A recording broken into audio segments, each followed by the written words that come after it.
1/12/25 திங்கள். இன்று உலக எய்ட்ஸ் தினம். திருவருகை காலம் முதல் வாரம். முதல் வாசகம். நாட்டில் விளையும் நற்கனிகள் இஸ்ரேலில் தப்பி பிழைத்தவர்களின் பெருமையும் மேன்மையுமாய் அமையும். இறைவாக்கினர் எசையா நூலிலிருந்து வாசகம். அதிகாரம் 4, இறைவசனங்கள் 2 முதல் 6. ஆண்டவர் வரும் நாளில் அவரால் துளிர்க்கும் தளிர் அழகும் மேன்மையும் வாய்ந்ததாயிருக்கும்.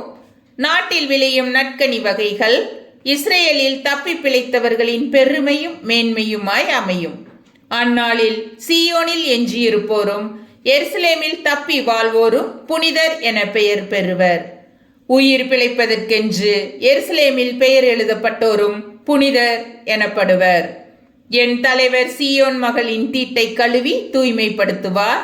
நீதியின்படி தீர்ப்பிடும் அவரது தன்மையாலும் நெருப்பு தணலையொத்த அவரது ஆற்றலாலும் எருசலேமின் இரத்த கரைகளை கழுவி அதனை தூய்மைப்படுத்துவார். சீயோன் மலையின் முழு பரப்பின் மேலும் அங்கே கூடி வரும் சபை கூட்டங்கள் மேலும் மேகத்தை ஆண்டவர் பகலில் தோற்றுவிப்பார். புகைப்படலத்தையும் கொழுந்து விட்டெறியும் நெருப்பின் ஒளி சுடரையும் இரவில் ஏற்படுத்துவார். ஏனெனில் அனைத்து மாட்சிக்கு மேல் ஒரு விதான மண்டபம் இருக்கும். அது பகல் வெப்பத்தின் நின்று காக்கும் நிழலாகவும் புயல் காற்றுக்கும் மலைக்கும் ஒதுங்கும் புகலிடமாகவும் அரணாகவும் அமையும். ஆண்டவரின் அருள்வாக்கு. இறைவா, உமக்கு நன்றி.